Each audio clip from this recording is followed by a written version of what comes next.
நடிகர் விஜயோட தமிழக வெற்றி கழகம் கட்சியோட கொடியை அறிமுகப்படுத்தியிருக்கிறாங்க. இந்த கட்சியோட கொடியை அறிமுகப்படுத்தின அந்த கலர் பார்த்தீங்கன்னா சிகப்பு, மஞ்சள், சிகப்பு. நடுவில் பார்த்தீங்கன்னா சில வட்டங்கள், சில நீலம், சில பச்சை, அதுக்கு மேலே ஒரு 2 யானை, அதுக்கப்புறம் ஒரு வாகைப்பூ.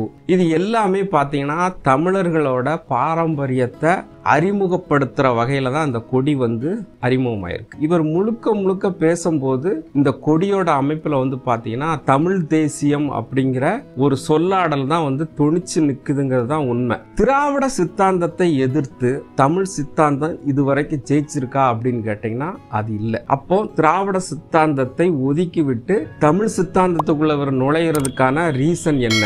அப்படி நுழைஞ்சா வெற்றி பெற முடியுமா அப்படிங்கிறது தான் கேள்வி. 1948 திராவிட முன்னேற்ற கழகம் தொடங்கப்படுது. பெரியாரை விட்டுறலாம். பெரியாருக்கு ஒரு கட்சியை ஆரம்பிக்கும் போது நம்ம அண்ணாவை தான் எடுத்துக்க முடியும். திராவிட சித்தாந்தத்தில் தான் அண்ணா ஆரம்பிக்கிறாரு. 48 ஆரம்பிச்சாலும் அவங்க ஆட்சியை பிடிக்கிறது கிட்டத்தட்ட 1967 தான் ஆட்சியை பிடிக்கிறாங்க. அது வரைக்கும் தன்னோட கொள்கையை வேற வேற விதங்களில் பேசுறாங்க. திராவிடம்னு பேர் வச்சாலும் அவங்க தமிழ் தேசியம் தான் பேசுனாங்க. முதல் போராட்டமே பார்த்தீங்கன்னா டால்மியாபுரத்தை கள்ளக்குடின்னு மாத்துங்க, தமிழ்ல மாத்துங்க, இப்படிதான் அவங்க சித்தாந்தங்கள் இருக்கு. இதை தாண்டி இன்னைக்கு திராவிடத்துக்கும் தமிழ் தேசியத்துக்கும் ஒரு முரண்பாடு வந்திருக்கு.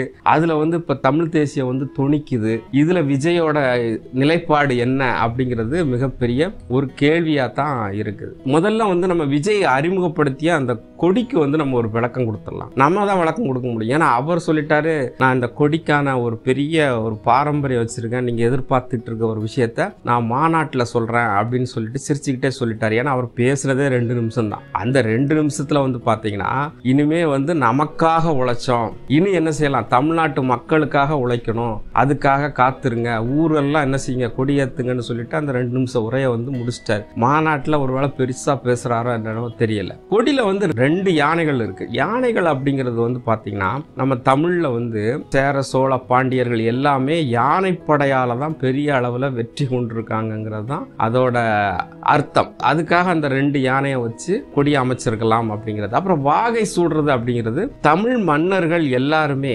வெற்றி பெற்றதுக்கு அப்புறம் சூடிக்கிற ஒரு பூ தான் வாகைப்பூ. அதனால அந்த வாகைப்பூவை வச்சிருக்கலாம். இது சார்ந்த ஒரு பாடல் வேற வெளியிட்டாங்க. இந்த பாடல்ல 2 யானை கொடூரர்கள் மக்களை விரட்டி அடிச்சு கொடுமைப்படுத்துறாங்க. அந்த நேரத்தில் ஒரு கதாநாயகன், விஜயனே வச்சுக்கலாம், விஜயனை வச்சுக்கிறா, விஜய் தான் கதாநாயகன் குதிரையில சும்மா சர்ன்னு என்ன செய்ய இறங்குறாரு.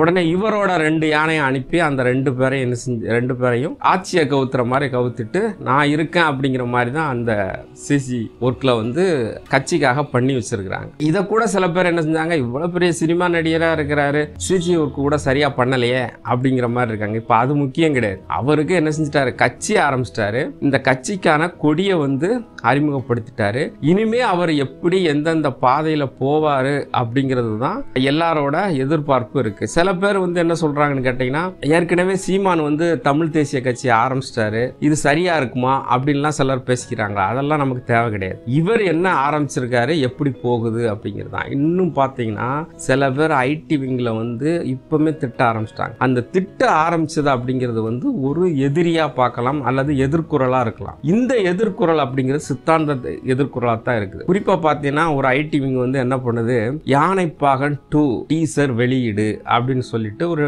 திராவிட சித்தாந்த ஐடி விங் வருது. இன்னொன்னு பாத்தீங்கன்னா அதே திராவிட சித்தாந்தத்துல எங்க கொடியோட கலர் தெரியுமா, இந்த கலருக்கு பின்னால உள்ள பொருள் தெரியுமா அப்படின்னு ஒரு பெரிய விளக்கம் கொடுக்குது. யாரு கேட்டா, எப்பா நீங்க தான் 60-70 வருஷமா இருக்கீங்க, இப்ப இதுக்கு விளக்கம் தேவையான்னு கேட்டா அது பெரிய ஒரு நகைச்சுவை அப்படின்னு கூட சொல்லலாம். ஏன்னு கேட்டா நீங்க கொடிக்கான விளக்கம் அப்படிங்கறதெல்லாம் கிட்டத்தட்ட 70-80 வருஷத்துக்கு முன்னாடி, அதாவது 1948க்கு அப்புறம் உள்ள விஷயம். இதெல்லாம் ஏன் இவர் ஆரம்பிச்ச உடனே வருது அப்படின்னு பாத்தீங்கன்னா, எங்க தனக்கு எதிரான ஒரு கட்டமைக்கிறாங்க அப்படிங்கிற மாதிரியான ஒரு சூழல் தான் எல்லாருக்குமே நிலவி இருக்கு. அதுக்கான எதிர்ப்புகள் வருது. இன்னொருத்தர் வந்து பாத்தீங்கன்னா இது ஏன் கொடி அப்படின்னு ஆரம்பிச்சிட்டார். அதே சிகப்பு, அதே மஞ்சள், அதே சிகப்பு, நடுவுல வந்து புலி, இன்னொரு புலி, அதாவது மேல இருக்கிற மாதிரி ஏன் கொடி அப்படின்னு சொல்லிட்டு ஒரு சாதி சங்கத்தை சேர்ந்தவர் வந்து போடுறாரு. எத்தனையோ கொடிகள் இருக்கு. ஆனா உண்மை உங்களுக்கு தெரியுமா? நான் ஏற்கனவே ஒரு விஷயம் சொன்னேன். திராவிட சித்தாந்தத்தை எதிர்த்து இங்க பெரிய அளவுல யாரும் ஜெயிச்சது இல்லைங்கிற ஒரு வரியை சொன்னேன். பச்சை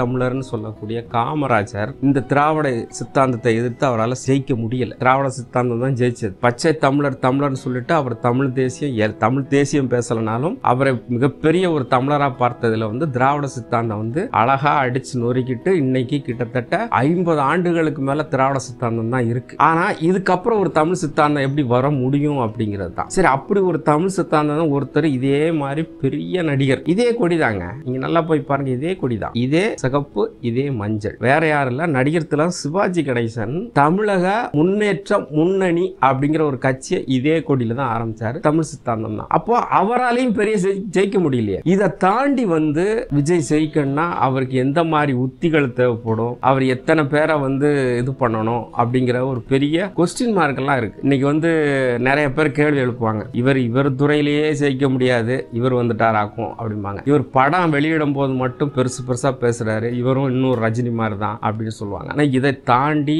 இவர் இந்த மக்களுக்கு என்ன செய்ய போறாரு, இதுல என்னென்ன விஷயங்கள்லாம் அடங்கியிருக்கு அப்படிங்கிறது மிகப்பெரிய கேள்விக்குறி. ஏன்னா அவர் வந்து கொள்கை விளக்கம்னு ஒண்ணு கொடுக்கணும். ஏன்னா நம்ம இப்போ டிஎம்கே எடுத்த எம்ஜிஆர் வந்து தனக்கான கொள்கை விளக்கம் கொடுக்கும் போது நிறைய விஷயங்கள் சொன்னார். எம்ஜிஆரை பத்தி சின்னதா சொல்லும் அப்படின்னு கேட்டீங்கன்னா, அவர் நாடோடி மன்னன் ஒரு படம் எடுத்தார். அந்த நாடோடி மன்னன்ல வந்து நான் அரசனானால் இந்த மக்களுக்கு என்ன செய்வேன் அப்படின்னு சொல்லிட்டு ஒரு பெரிய விளக்கம் கொடுப்பாரு. அந்த விளக்கம் கொடுக்கறதுல வந்து அந்த வசனத்தை எழுதுனது கண்ணதாசனா இருந்தாலும் இவரோட அனுமதியில தான் அந்த வசனங்கள் இருக்கும் இல்லையா. அந்த வசனத்துல உள்ள பல விஷயங்களை தான் முதலமைச்சர் ஆகும் போது கொள்கையா செய்தார். ஜாதி மறுப்பு திருமணம் செய்யறவங்களுக்கு சலுகைகள் வழங்கப்படும் அல்லது அரசு பதவிகள் தரப்படும்ங்கிற வார்த்தையை வந்து அந்த படத்துல சொல்லுவார். அதே இது அவர் முதலமைச்சர் ஆனதும் அது வச்சிருந்தாரு. ஆனா இன்னைக்கு இதை நான் கூட சொல்லல, விசிகாமிக்கு ரவிக்குமாரே அதை சுட்டி காட்டி அதெல்லாம் இப்ப நடைமுறையில இருக்கானே தெரியல அப்படின்னு சொன்னார். ஆக எல்லாத்துக்குமே ஒரு கொள்கைகள் ஒண்ணு இருந்துச்சு. அதனாலதான் வந்து அவ்வளவு பெரிய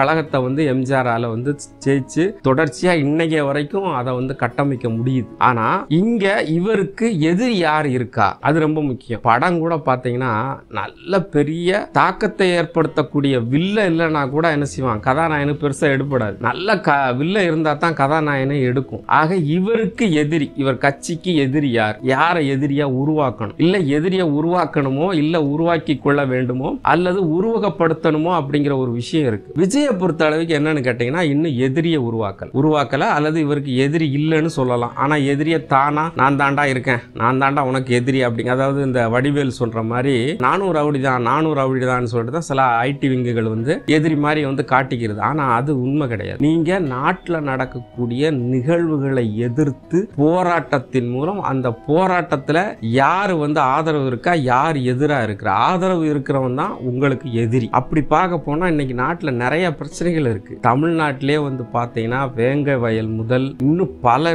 பாலியல் ரீதியான பல பிரச்சனைகள் இங்க இருக்கு. அதுக்கெல்லாம் இப்போதைக்கு கொடி அறிமுகப்படுத்துற முன்பு வரைக்கும் அவர் எந்த குரலும் கொடுத்ததில்லை. இப்ப கூட வந்து பாத்தீங்கன்னா மருத்துவ மாணவி வந்து பெரிய அளவுல பாலியல் பலாத்காரம் செய்யப்பட்டானா ஒரு குரல் கொடுத்ததில்லை. மின்சார கட்டணம் குரல் கொடுத்ததில்லை. ஆக மக்கள் பிரச்சனைக்கு இன்னைக்கு பல பிரச்சனைகள் வந்து குரல் கொடுத்ததில்லை. அப்ப குரல் கொடுத்தா மட்டும்தான் எதிரி யாரு அப்படிங்கிறத நீங்க சுட்டு காட்டுவீங்க. எக்ஸாம்பிள் மின்சார கட்டணம் அதிகரிச்சுன்னா அதை விதிச்சவங்க யாரு, எதுக்குற நீ யாரு அப்படிங்கும் போது தனக்கான எதிரி யார் அப்படின்னு உருவகப்படுத்தாமலே இங்க பெரிய அளவுல வெற்றி பெற முடியாது. தமிழ் தேசியம்ங்கிற ஒரு விஷயத்துக்கு வரலாம். தமிழ் தேசியம் அப்படிங்கிறது எதுக்காக அவங்க திராவிட சித்தாந்தத்துல பெருமையா இருக்காங்கன்னா, இன்னைக்கு இருக்கக்கூடிய ஒரு குறிப்பிட்ட வெளிக்காடுகள் வந்து மாற்று சமூகத்தினர் அப்படின்னு சொல்ல போனா கர்நாடகம், தெலுங்கு, மலையாளம், துளுவம், இன்னும் பல பேர் வந்து இங்க தமிழ்நாட்டில் வந்து இருக்காங்க. ஹிந்திக்காரங்க கூட இருக்கிறாங்க. இவங்களுக்கு எல்லாமே ஓட்டு உரிமை உண்டு. இவங்க ஓட்டு இவருக்கு வேணுமா வேண்டாமாங்கிற ஒரு இது இருக்கு. இல்ல இவங்கெல்லாம் விஜய்க்கு ரசிகர் இல்லையா அப்படிங்கிற ஒரு கேள்வியும் இருக்கு. இவங்கெல்லாம் ரசிகர்களாகவும் இருக்காங்க. பட் இவங்களுக்கு இவர் என்ன கொள்கையில தான் சொல்லுவார், கொடியை அறிமுகப்படுத்தி விட்டதாலே இவங்களெல்லாம் புறக்கணிக்கிறாரா அப்படின்னு நம்ம சொல்ல வரலனாலும், ஆனா தமிழ் தேசியம் அப்படின்னு போகும்போது இவங்கெல்லாம் ஒரு கொஸ்டின் மார்க்கா வருவாங்க. தமிழ்நாட்டு சட்டமன்ற உறுப்பினர்கள் வந்து 10க்கும் மேற்பட்டவர் வந்து மாற்று மொழி சார்ந்தவர்கள் அப்படின்னு படிச்சையாகும். ஆக 10 எம்எல்ஏக்கு மேல மாற்று சமூகத்தை சார்ந்தவர்கள் அப்படிங்கும் போது அதெல்லாம் வந்து இவர் கணக்குல எடுத்திருக்கிறாரா, அதுக்கு நாட்டுக்கு என்ன பண்ண போறாரு அப்படிங்கிற ஒரு பெரிய கேள்விகள்லாம் இருக்கு. இதுக்கு அவரு தன்னோட சித்தாந்தத்தை வடிவமைச்சுக்குவாரா இல்ல கொள்கைக்கு அப்புறம் தான் நம்ம நிறைய விஷயங்கள் பேசப்படும். ஆனா இவ்வளவு சவால்களும் விஜய்க்கு இருக்கு அப்படிங்கிறது தான் உண்மை. ஆனா அவருடைய கொடி அப்படிங்கிறது தமிழ் தேசிய அடிப்படையில் தமிழ் பாரம்பரிய அடிப்படையில் ஒரு சிறப்பான கொடியை வந்து வடிவமைச்சிருக்காரு. நமக்கு இப்ப வேற வேற கொடிகளை வேற வேற கலர்கள்ல பார்த்து இதுவும் பார்த்த கலரா இருந்தாலும் அந்த உள்ள அந்த யானையும் வாகைப்பூவும் அப்படிங்கிறது ஒரு வித்தியாசமான ஒரு வெற்றிக்கான ஒரு அறிகுறியான ஒரு விஷயம் தான். பாடல்கள்ல பார்த்தாலும் சில விஷயங்களை சுட்டி காட்டுறாரு. 3 எழுத்து மந்திரம் திரும்பவும் நம்ம முன்னால வந்து நிக்குது அப்படிங்கிற மாதிரி ஒரு வரையை சொல்றாரு. அப்போ 3 எழுத்து மந்திரத்தை நம்ம எப்படி எடுத்துக்கிறது? தமிழ்னு எடுத்துக்கலாமா, அண்ணான்னு எடுத்துக்கலாமா, எம்ஜிஆர்னு எடுத்துக்கலாமா? இது எல்லாமே 3 எழுத்து மந்திரம். அப்போ 3 எழுத்து மந்திரம் திரும்பவும் ஒலிக்குது அப்படின்னா அண்ணா எம்ஜிஆருக்கு பிறகு ஒரு விஜய் அப்படிங்கிறது வராரா? அந்த துணியை கூட நம்ம எடுத்துக்கலாம். ஆக அதே மாதிரி நிறைய விஷயங்கள் வந்து பெரிய உச்சத்துல இருந்த புகழ் பெற்ற நானும் உங்களுக்கு சேவைக்காக என்ன செய்யறேன், இறங்கி வந்திருக்கேன், எனக்கு வந்து என்ன செய்யுங்க, நீங்க ஆதரவு கொடுங்க அப்படிங்கிற மாதிரி அந்த பாடல் எல்லாம் வருது. உச்சத்துல இருந்தானா 150 கோடி சம்பாரிச்சேன், இன்னைக்கு உங்களுக்காக என்ன செய்யறேன், இறங்கி வர நீங்க ஆதரவு தாரேன் அப்படிங்கிற மாதிரியான அந்த வரிகளெல்லாம் அவருக்கு ஏத்த மாதிரி பொருத்தமான அழகான ஒரு கொடிப்பாடல் அப்படின்னே வச்சுக்கலாம். ஆனா நான் திரும்பவும் சொல்றேன், எதிரி யாருன்னு உருவாக்காம எதிரி யாருன்னு தெரியாம களத்துல ஜெயிக்க முடியாது. நீங்க மட்டும் கம்பு சுத்தினா நடக்கவே நடக்காது. எதிரியை நோக்கு கம்பு சுத்தணும். அந்த எதிரி யாருன்னு நீங்க செலக்ட் பண்ணிட்டீங்கன்னா வெற்றி வந்து உங்களுக்கு பக்கத்துல அப்படிங்கிறது தான் என்னோட கருத்து. இதுவரை கேட்டுக்கொண்டிருந்த மெல்லினம் தமிழ் நேயர்களுக்கு நன்றி.